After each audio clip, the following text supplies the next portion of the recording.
Yukio Mishima and martial arts, the beauty of strength and discipline.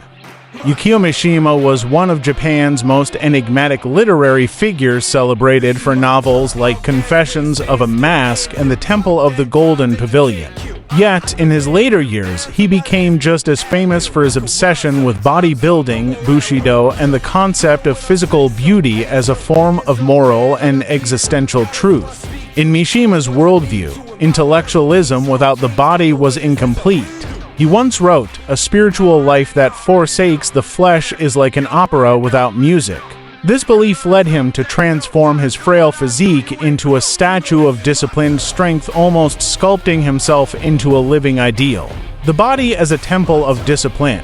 In martial arts, the body isn't just a tool, it's the laboratory. Mishima believed that building strength through discipline was a form of artistic and philosophical expression.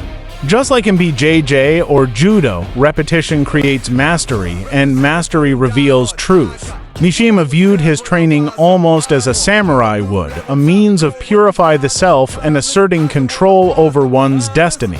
In that light, martial arts becomes not just a method of combat, but of crafting a self worthy of admiration, even reverence. Martial arts as a living performance. Mishima once posed for photographs in traditional poses, sword in hand, muscles tensed like Greek statues. To him, there was a beauty in the stillness and the violence, the moment before a strike, the calm and the chaos. In the dojo, the grappler's patience mirrors the writer's careful prose. The striker's precision reflects the sculptor's chisel. The discipline of repetition in drills echoes the artist's sketchbook, each motion, a line in a grander self-portrait. BJ practitioners know the paradox Mishima admired: the softer you become mentally, the harder you must become physically. The mat humbles. It refines. The ultimate expression, death and the warrior ideal.